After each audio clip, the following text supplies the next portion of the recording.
দৌড় দিছি। দৌড় দেওয়ার পরে আমি ঢুকে দেখলাম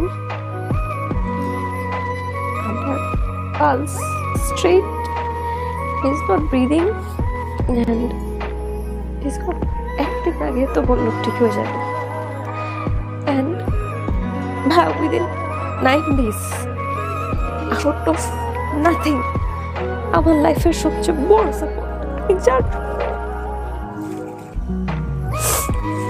এই পর্যন্ত আসছি।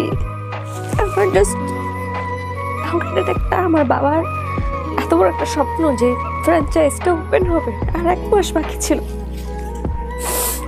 বলছে যে আপু ওই আউটলেটটা যাইতো, লেট হচ্ছে কাজ, দেখে বলতো যে আমি মরে যাবো, তারপরে এই আউটলেট ওপেন হবে না। চিকিৎসা চলে গেছে, দেখে যেতে পারে নাই। আমি লাইফে